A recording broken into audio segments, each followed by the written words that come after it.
On today's show, we power rank the East Central Division. Can the Milwaukee Bucks make it back to the NBA Finals? Will the Bulls finally blow it up? And which team might surprise us? All of that and much more on today's Locked On NBA. You are Locked On NBA, your daily NBA podcast. Part of the Locked On Podcast Network, your team every day. All right, welcome to Locked On NBA. I'm Wes Goldberg, here as always with Adam Mares. However you might be listening on YouTube, Odyssey, or your favorite podcast app, thanks so much for making Locked On NBA your first listen every day. So for the next few weeks on Fridays, we're going to be power ranking every division in the NBA, predicting where each team will finish the regular season. And then we're going to get to some categories like best offseason addition, most likely to blow it up, etc. So we're going to start with the East Central Division. Last season, the Bucks won the division, followed by the Cavs, Bulls, Pacers, and Pistons. Let's just start right at the top. Adam, who do you think wins the division this year? Well, I mean, I think the Bucks probably do. Yeah.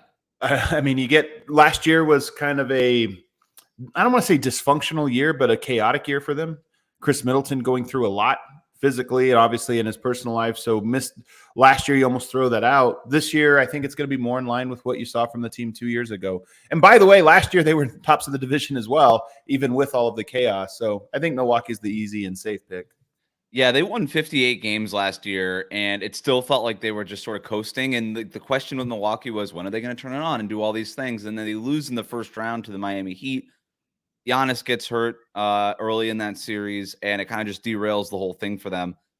I would expect a bounce back year from Milwaukee. I have them number one. I don't think that that's a stretch of the imagination by any means. Their big addition was Malik Beasley. I thought it's fine at the minimum, a 40% shooter for his career, 40%. I think it's a great deal on a minimum. I don't even find like Malik Beasley's a really good, valuable piece. I don't know if he's a 16-game player, but as an 82-game player, he's going to give you buckets. He's going to give you spacing. Great transition player, which fits their mold very well. Mm-hmm. And then low usage. You don't really need to throw him the ball unless he's open. So for me, that's a fantastic piece. It's just his question has always been like, can he put it together? Can he stay with his off-court issues, stay on the sideline or what have you?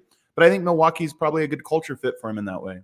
Yeah, and he's not going to have to do much, to your point. Low usage guy. Just he's already probably one of the best shooters Giannis has ever played with, So that's great. I think their starting lineup is going to look the same. It's going to be Drew Holiday, Grayson Allen, Chris Middleton, Giannis, and Brook Lopez. They brought back Bobby Portis. They bring back Jay Crowder. Pat Connaughton's still around. They added Robin Lopez for some backup depth at the center spot.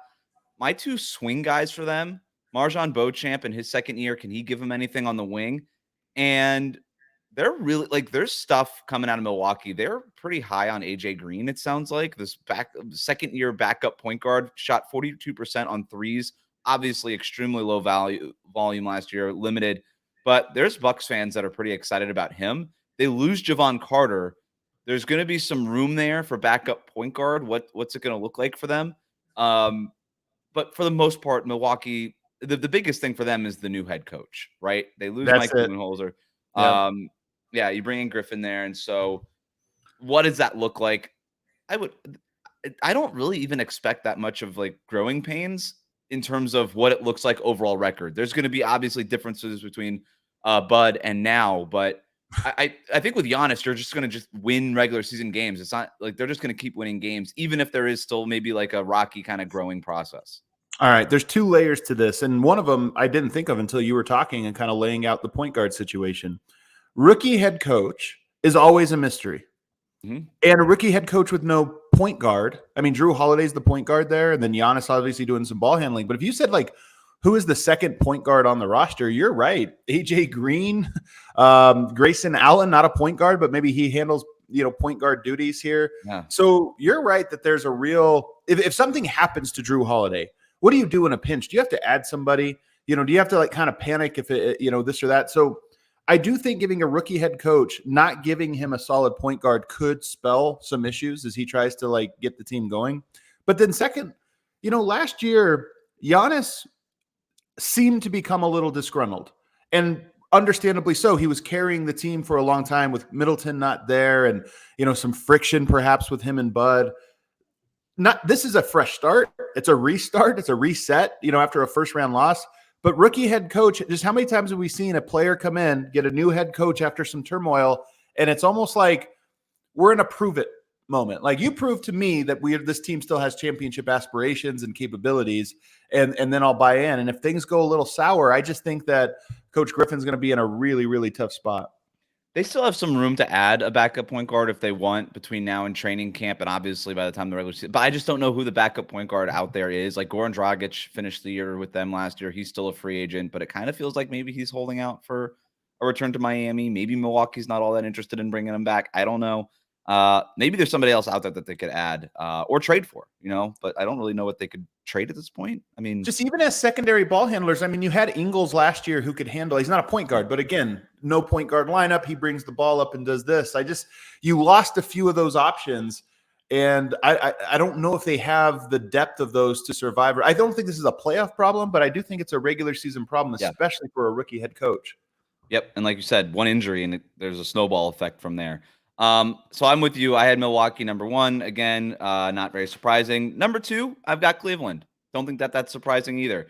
51-31 last year, surprising a lot of people with 50 wins. But look, Darius Garland, Donovan Mitchell, Evan Mobley, Jarrett Allen. When you've got those 4, I just think that you're going to win a lot of regular season games. I'm not overthinking this. They go out and add Max Strus, 4 years, $63 million. They add Jordan Niang, 3 years at $25 million. I thought those were solid additions, if not spectacular. Strus probably factors into the starting lineup right away. It's probably Garland, Mitchell, Strus, Mobley, Allen. I really like the Niang addition because it gives them a guy like basically a better version of Dean Wade where, okay, if we're going to play Mobley at the 5 or we're going to take one of those centers, basically one of those bigs off the floor, we could play Niang at the 4. He's going to make open shots. Defensively, he'll hold his own. So I like the additions. They were solid additions that they made despite not having a ton of cap flexibility. I thought they were good additions. So I got Cleveland number 2. I think they're also the safe pick for number 2. I mean, we're going to talk about Indiana, I'm sure, in the next segment. I really like Indiana. I'm excited about them, but I don't think they could catch. For me, the most interesting thing here, you're right. I love Niang. I think he's a good regular season player who provides you just the type of flexibility that wins in the regular season. That's not to say he's not a playoff player. I just think it a little bit more so. And then Max Strus, Cleveland was statistically average at getting threes up last year. They're right in the middle of the pack in terms of volume. And then I think they were 11th or 12th in percentage. So they were an average 3-point shooting team statistically. You add 2 guys that are probably 90th percentile for their positions at that skill. So you get 2 guys who are really good at it. Does that give you a different look? So you have the Twin Towers look, and now you also have a little bit more of a stretchy look. I think so. I think the volume is the key point to hit on that, because between Strus and Niang, they've got green lights. They've been trained to take shots as soon as the ball touches their hands, right? Whether it was in Philadelphia with Niang playing next to Harden and Embiid, or Max Strus in Miami, where they're just like, yo, green light, take 10 threes a game. That's what we want for you. And it just felt like Cleveland a lot of times either passed up those opportunities or weren't able to generate them. I think their spacing is going to be huge for those guys. Absolutely. And then I think year 3 is always big for the bigs. So Evan Mobley now entering year 3, to me, he has another level to hit. Does he hit it this year? Is this the year he makes sort of the giant leap? You look at his numbers between his rookie and sophomore season, and they're pretty comparable. I mean, it's not to say that they're as unimpressive. I mean, he put up 16 and 9. But to me, this is the year where it's now, are you that kind of player? Are you going to cap out at like an 18 and 10 guy with, all the other production that you do? Or is this where it goes up a level and you kind of become that next level of star? I predict it because I love Evan Mobley. But if he does kind of have the same numbers as last year, maybe the cap, there's a little bit of a lower ceiling on what he will become. How surprising would it be if Cleveland won this division? Not at all. Because I wouldn't be that surprised either, right? They're young, they're healthy, they've got a ton of depth, and it feels like this is a team that could just win a bunch of games if they rattle off a 12-game win streak or something in January. You know what I mean? And Milwaukee with the new coach, some injury concerns, Drew Holiday, Chris Middleton getting older. If Giannis, I wouldn't be all that shocked if Cleveland ended up winning this division. Only 7 games separated them last year. 7 is a lot of games, first of all. That's not that close. Sure. And on top of that, you're talking about a Milwaukee team that was missing their second or third best player, however you want to quantify it, for most of the year. So I do think that Milwaukee is a heavy favorite, should be a heavy favorite to do it. Yes. So how does it happen? Early, what we talked about with Milwaukee, a little disaster potential, new coach, point guard issue. Maybe there's something there that slows them down, and then just the vibe is a little different there. So I think it's a little bit of Milwaukee lowering. But then how does it happen for Cleveland?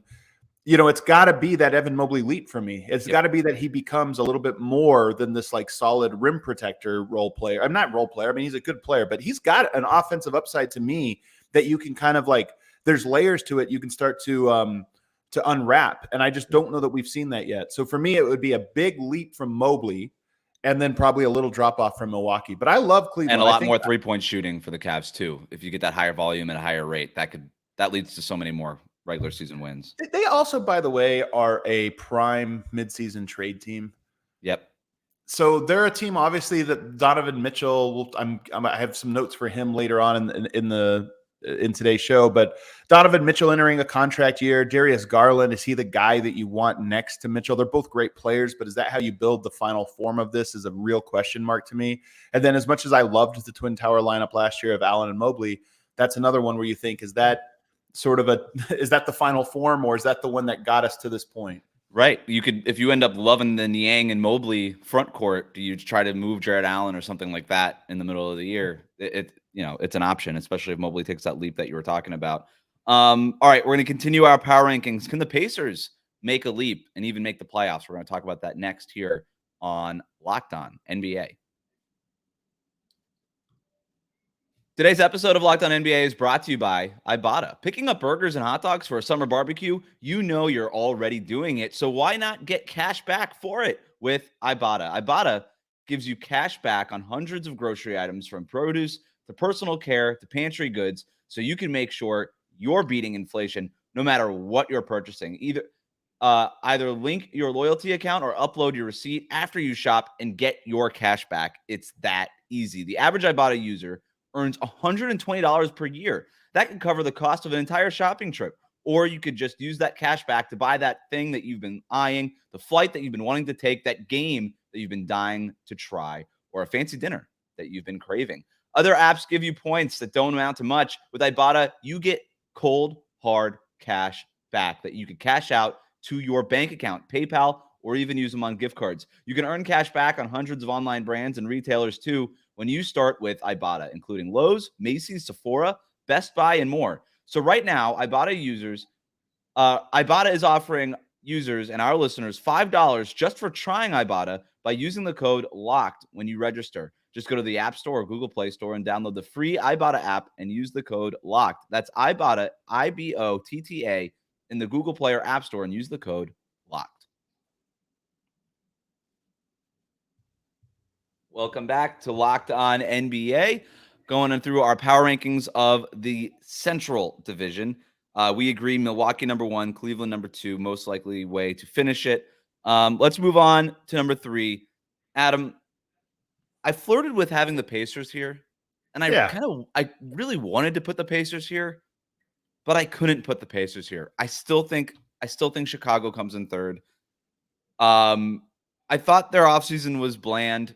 It was not. Wait! You think Chicago comes in third here? I have Chicago third. I couldn't get over our first disagreement. Yeah. Here's my case for Chicago. You know what? Okay. I'm not even gonna do that. I'm gonna do my case. All right, here's the case for Chicago and then the case against Indiana. And it pains me because I love the Pacers. I love watching them. I love everything that they're doing. I just don't think that they're gonna get over the hump this year. So with Chicago, they were 40-42 last year. Impressive. They were 40-42 last year. They didn't really make any major offseason additions. They added Javon Carter, who comes over from Milwaukee on a pretty decent deal. They bring in Torrey Craig at a 2-year minimum. They re-signed Nikola Vucevic, 3 years, $60 million, $20 million a year for him. Kobe White comes back, 3 years, $33 million. Ayu Dosunmu comes back. They've got a logjam at point guard between Caruso, Carter, and Dosunmu. They'll figure that part out. They still have Zach LaVine. They still have DeMar DeRozan. Patrick Williams, will he ever make the leap? Who knows? I just thought that last year was kind of the year from hell for them. Like, just nothing seemed to go right. They did. obviously the Lonzo Ball thing and his long-term injury and kind of the revelation of all that was a cloud over their whole season. But I'm just talking about like end of game situations. They were just not good. They were 15 and 23 in clutch time situations last year, in clutch games last year. A year before that, they were 25 and 16, and DeMar DeRozan was in the MVP race for half the year because he was so good in those clutch situations. I think they probably fall somewhere in the middle, and just by doing that, I have them like slightly over 500. So that's the case for Chicago. I don't love them. It's just I got them slightly over 500. So 40 and 42, maybe they're 43 and 39 instead. You know what I mean? Indiana, I love everything they've got. I love Tyrese Halliburton. I'm a big Mathurin guy. I'm a big Nembhard guy. I love the idea of adding Bruce Brown to this group and his championship mentality. I thought the Obi Toppin thing was a good value addition. I just don't know how they're going to stop anybody. Bruce Brown can't defend all 5 positions at the same time. He just I don't know how they defend anybody. And I think Chicago's floor is a lot higher than Indiana's floor. And so I'm going to play it safe. And that's kind of my trend this entire division is I'm playing it safe. I'm going to go Chicago number 3 by a smidge over the Pacers who finished number 4. That's so safe, man. That's so safe. So safe. Not bold. Well, you want to talk about safe? I love that you gave the Bulls the benefit of the doubt to raise them up to kind of flip it, because to me, the Bulls are the most consistent team in the NBA. Correct. I think I would call them the least interesting team in the division. We had something where we're like, what's the most interesting? This is the least interesting one. Yep. You look at Zach LaVine's numbers over the last 2 years, identical numbers. You look, like you said, DeRozan had that phenomenal year, but I think we know what we get from him. You re-signed Vucevic, which to me is the funniest move of the entire offseason. It was like the ultimate, let's just keep this mediocrity going. Yeah. To me, I don't think they're going to make that somehow meaningful 3-game leap that you said, because 40 and 42 is that's the number. It's like they're always going to be just 1 game below 500. And to me, I don't know what's interesting or different about this roster. This is a total run it back. The only question I had with this roster was, I mean, I was just ragging on Zach LaVine, Patrick Williams as well. Zach LaVine is now 27. This should be the apex of his prime. 27 or 28, actually. Let me make sure I got that right. 28. He's 28. Apex of his prime, and yet his numbers over his last 5 seasons are almost identical. This might be who Zach LaVine is. And if so, I don't know what changes for him. You know, like I don't know who's carrying them to this next level, up a level. So I don't see it. I have thoughts on Indiana. I'm not saying they're going up a level, by the way. What's that? I don't have them going up a level. I just have them like the ball bouncing their way in clutch time a few more times than it did last year, and that's 2 more wins. That's it. Does the ball bounce your way though, or is it oftentimes the last 2 minutes kind of comes down to who do you have?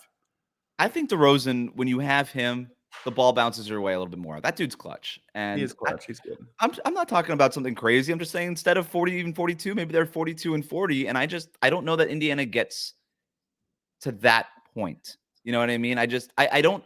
The Pacers could end up having one of the worst 6 or 7 defenses in the NBA this year. And I just think that would it shock me if the Pacers had won 45 games? Absolutely. Well, I kind of want to stick on the one team though here for a second, just because it's easier for my brain here. But Patrick Williams to me is by far the most interesting guy when we talk about Chicago, and for me, he's their swing factor.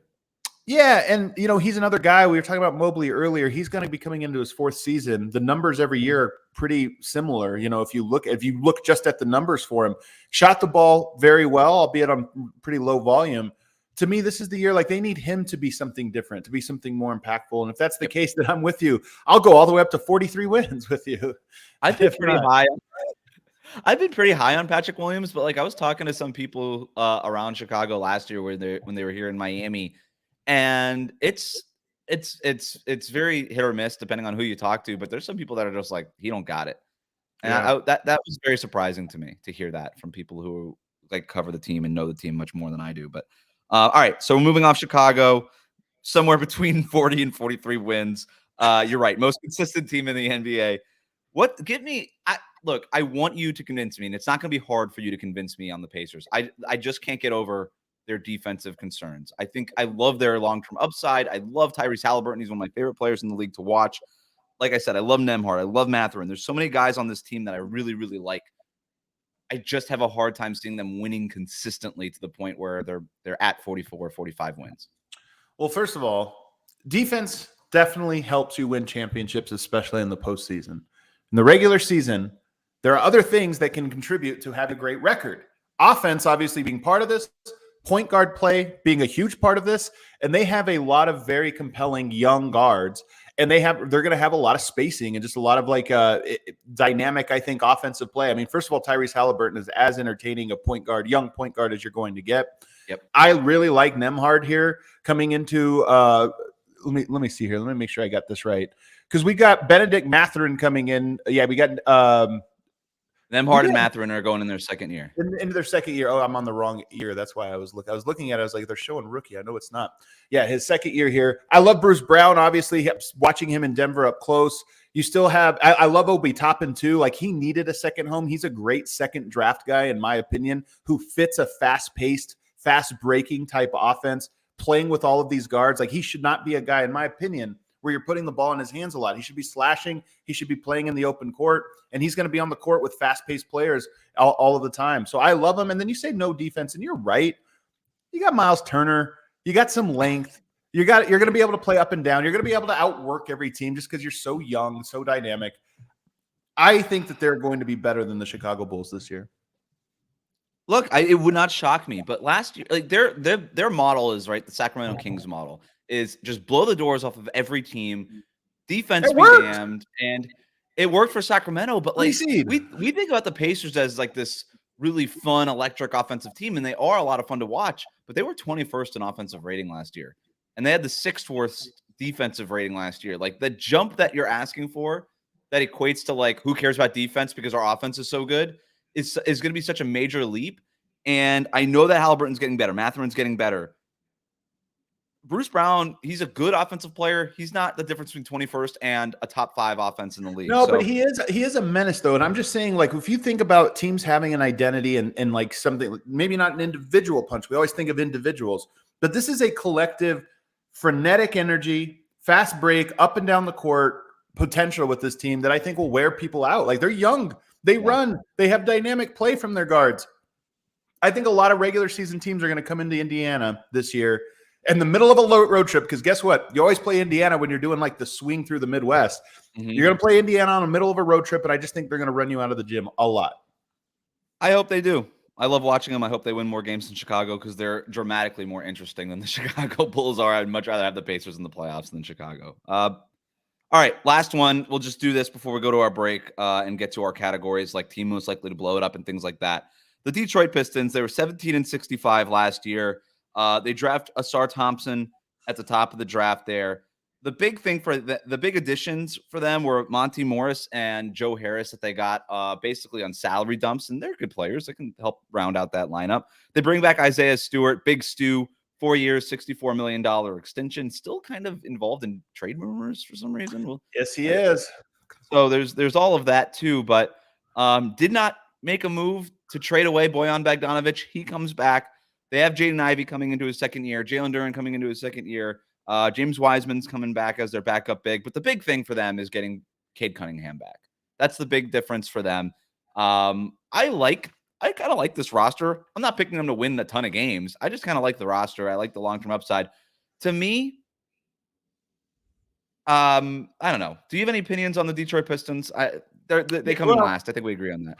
My only opinion on them is that they have a very compelling young group of players. Yeah. You know, obviously adding Asar Thompson, Cade Cunningham. Who looked great in Summer League, by the way. So I think that guy's going to be able to make impact plays right away. No question about it. And then you've got even James Wiseman in it here, which is sort of, again, another second draft guy. I'm not the biggest believer in him, but you have an opportunity here. But then you have a lot of what I would call like very tradable pieces. Mm-hmm. Monte Morris is a great veteran point guard who maybe has more value on this team right now. Just kind of like I like him on this team. Yeah, maybe, but he also is a guy that I think a lot of teams at the trade deadline will be like, man, we need a steadying force. And then, as you mentioned, Bojan Bogdanovic still being on this roster, Joe Harris now on this roster. Those are championship caliber role players that maybe if things don't go the way you want, or if you get to the halfway point of the season and say, we like our young guys, we're all about the future. Maybe those guys bring you in more draft capital or more young guys, more second draft opportunities. But the guy to me that's the most interesting guy on the team, well, the most interesting guy is James Wiseman, just because who knows what he can be or can't be. We'll probably know definitively this year. But the guy is Isaiah Stewart. I love this dude. I think he's a great role player. And I look and I hear the rumors about maybe DeAndre Ayton for Isaiah Stewart. I hear this one and I go, I like Ayton a lot. He is the classic too good to be just a role player, but not good enough to be what his skill set dictates. Whereas Isaiah Stewart's the opposite. He's not good enough to be anything but a role player. That's perfect. So for me, if I'm Phoenix, I would love that move. And if I'm Detroit, I would look at that one and go, kind of weird if you would get a guy that you have all these young pieces, but you get a guy who's going to end up being a big contract. And are you building around Ayton at that point? So I love Isaiah Stewart. I think they could do, if they want to move off of him for whatever reason, I think they could do better, but he's a guy I just really like. They also have the most interesting player to me in the entire division. We're going to talk about that next, and the best offseason addition in the division here on Locked On NBA.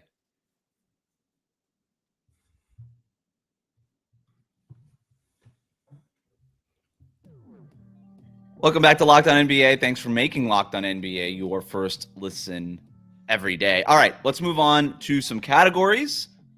We're going to get to the team most likely to blow it up in a second. But let's start with the most interesting player in the division. And I've got it at Cade Cunningham. It's a good one, man. This guy in 12 games last year, and it was 12 games, but he was very good as a rookie. In 12 games last year was basically walking into 26-6 every night. Like, you add that to a young roster that really felt like they needed that kind of thing, right? Jaden Ivey, without playing next to Cunningham, was able to kind of explore all these different areas of his game and actually started to catch on late in the season. I really liked what we were seeing from Ivey later in the year. We mentioned Asar Thompson and what we saw from Summer League, 6'7", 7-foot wingspan, super athlete. You put Cunningham and his just sort of basketball IQ and steady hand next to like playing like in between these super top 1% athletes in Ivey and Thompson. You've got shooting with Bogdanovich. I really like Jalen Duren. I like this. I like this roster in terms of their youth and their long-term upside. And I actually think that they could win. Like, look, they won 17 games last year. If they won 27, that's still a very bad record, but that's a 10-win leap. And I think Cade Cunningham can make that happen. So I just think that he's really interesting. And going into year 3, coming off the injury last year, I think we kind of forget about how good he was as a rookie. And I think because they're exciting, more people might watch them on League Pass. I don't know. Are they more exciting? I don't think they're going to be a League Pass team yet. I think they're a year ahead of. They'll be a League Pass team next year. Okay. I mean, guys like you and I are going to enjoy watching them, but I just don't know that they're going to deliver consistently the way they. Not to the maybe casuals. You're kind of insinuating, but no. I will say you picked a great. It wasn't the guy I picked, but I think yours is better because I'm with you. I'm a Cade Cunningham believer, and you're right that.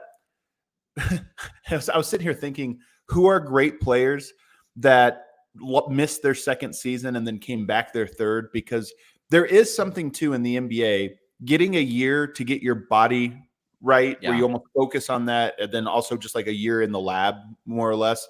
And I was thinking Michael Jordan, probably an unfair comp for Cade Cunningham, but had the rookie season. Set the bar high. Set the bar high. But obviously came back unbelievably. So I'm looking at this one and just going, he is the most interesting player because 26-6 does feel like, I don't want to say his floor, but I mean, he's an incredible player.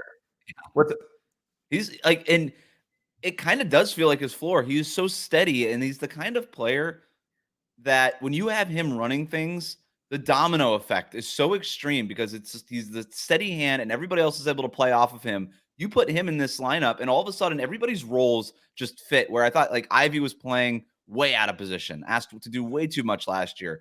Their centers, when they were kind of mixing it up, it's like, okay, like let's try to find out what this Wiseman guy is all about. Can we make something out of like, there was just a lot of weird, chaotic things happening there. You got Dwayne Casey like in his second year. And I just think this team is going to be way more stable than it was last season.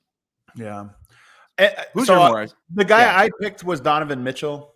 And because he's coming into a contract year, not signing an extension, all of those things, I just see the circus on the doorstep for them. And I just mean that in the way that every time a key player that you traded assets for, that you made a big, this is our big splash.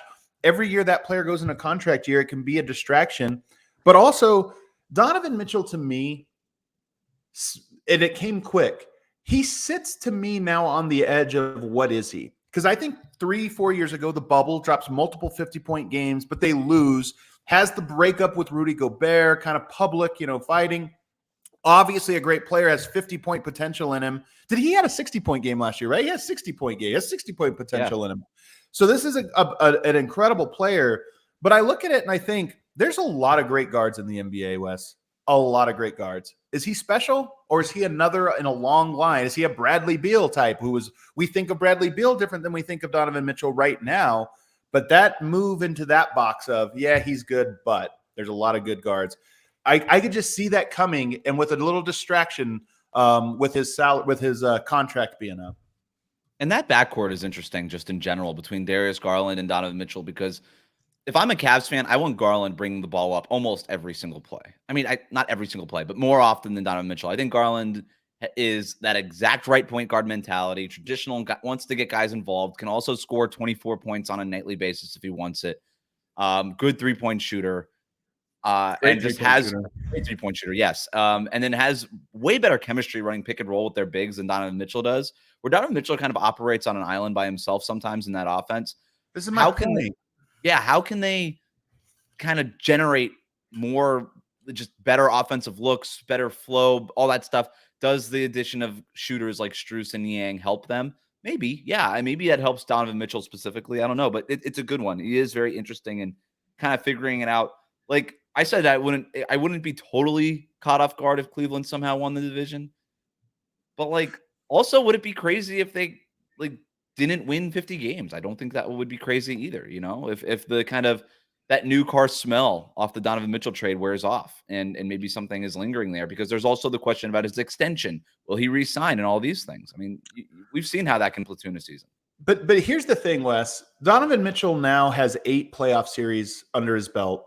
6 times he's lost in let me see, is this right?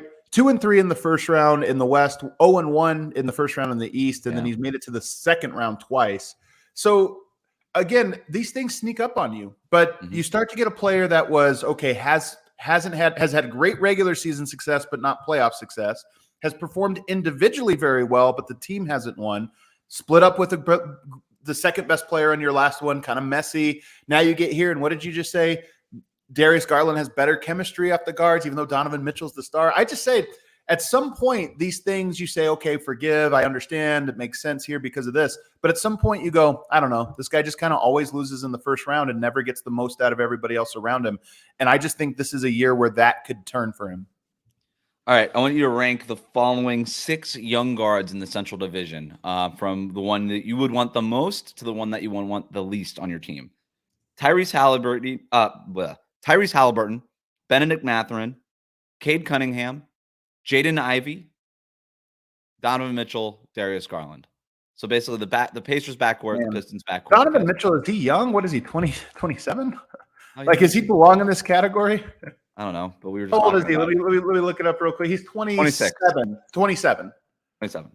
He'll be 27 at the start of the season. So he, to me, is I'd almost remove him from this list. But even if you wanted me to include him, Jaden Ivey, I'll go ahead and say is the one I'm least familiar with.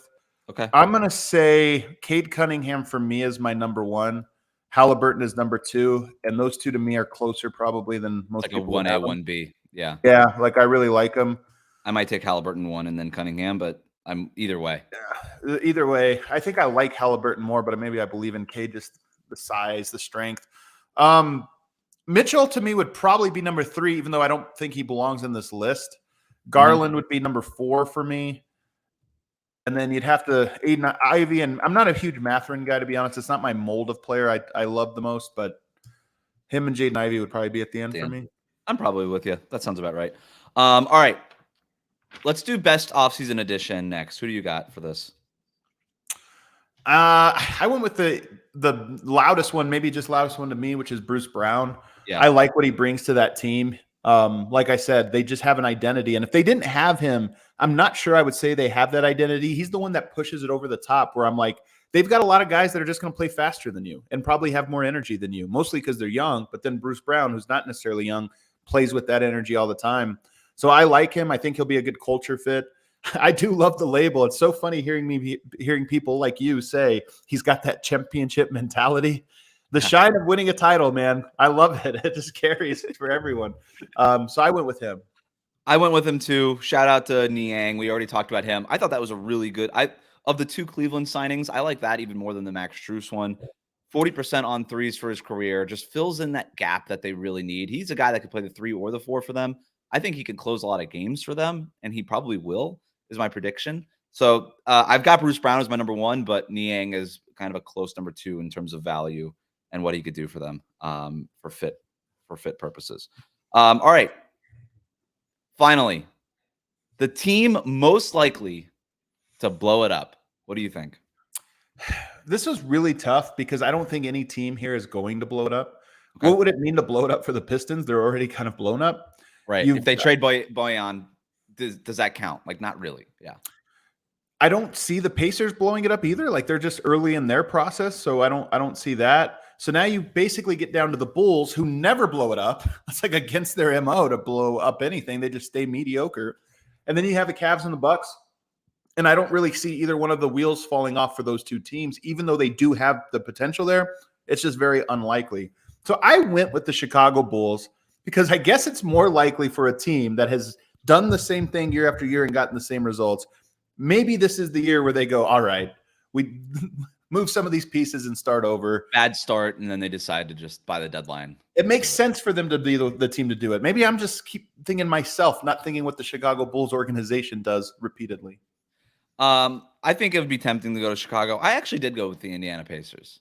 What does it mean for them to blow it up, though? That's the thing. I kind of cheated here because they're not going to trade Halliburton or Mathurin or Nembhard or or Obi Toppin or Jarris Walker. Like, they're not going to trade their core, but they have guys that aren't fits in that core, like Buddy Hield, even Miles Turner, technically. Like, and if they're not where they want to be by the trade deadline, they could even flirt with trading Bruce Brown to a team that is a contender. You know what I mean? He's on a 1-year deal. I mean, it's a 1+1. So, like, yeah, with a club option. Me, you're right that those things are all possible. I just wouldn't constitute those as blowing it up. No, because you're right. It's a hard thing to figure out. But if they were to trade those guys like Hield, Turner, and Brown, that would be pretty close. That'd be pretty close to blowing it up. That would be basically waving the white flag on the season. Here's how I would look at this, Wes. For all of these teams, there is like, what would you consider the core? And blowing it up is moving the core. For that team, Halliburton is the core, you know, and then the other pieces. But like Turner's, to me, is, while he's a great player, it is a question mark of if he's the core. Bruce Brown's not part of the core. So that's the only reason I would dispute this one. Pistons, again, Cade Cunningham, they're not getting rid of him. I think of all the teams, Indiana has the best case of making big trades before the deadline, being sellers. So maybe for this division, we kind of relabel it, because you're right. I don't really. If Chicago blows it up, I don't even know what that even looks like. Is there a contender that wants DeMar DeRozan? DeRozan, Levine, Vucevic. Yeah, you know, that's their core. So could you see them moving on from one of those guys? And to me, don't know who's logically, yes, but historically, no. And that's why I get to Cleveland and Milwaukee. Now, I don't see it for either team. But Milwaukee, as I mentioned, has a little bit of disaster potential, just in they only have one goal, and that's winning the title. They're not going to be happy with a 2nd or 3 seed, or even with the 1 seed where it's like, yeah, but we're not real. So maybe that team, but then Cleveland, to me, you do have that contract year, Donovan Mitchell. Yeah. If we're hearing reports in December from Brian Windhorst about, he did buy an apartment in New York and he's been spotted there a lot. Like, that's where I could see them saying, what are we doing here? We got to get something. Of those 2 teams, yeah, Donovan Mitchell is probably the player that makes, between Milwaukee and Cleveland, if a star is going to get traded, if a core part of their team is going to get traded, Donovan Mitchell is the one that makes sense. And also Cleveland could just also be at the point of making a decision of, you know what, we want Garland. Garland and Mitchell doesn't work for us. We're not where we want to be. We're 6 wins away than what we thought we would be at this point in the season. And we think we can get this, and this from the New York Knicks or whatever it is, and start restocking and reloading around Garland and Mobley. That, to me, makes sense for them. What would it take for Milwaukee to trade like Chris Middleton, for instance? Like, what point would they have to be at, Full Hail Mary moment, like Giannis's rumors are starting to come out or something, and he's not happy and they're trying to get him. But I think it's the same. You mentioned, we mentioned trading Donovan Mitchell. What if it's the other way? Maybe they think Darius, or I'm sorry, he's their guy, and Darius Garland is the one that they can fetch a return for. And it's, hey, who are Donovan Mitchell's friends around the league that he's been itching to play with? Can we bring one in that has a longer contract that inspires him to re-up? Like, that's also a possibility there. So I think I'll go with, I said Chicago, but maybe I'll go with Cleveland just because I do see avenues where they trade. Their core is Mobley, Mitchell, and Garland. And I do think there's worlds in which one of the, and I don't think it's Mobley, but one of those two guards does get moved.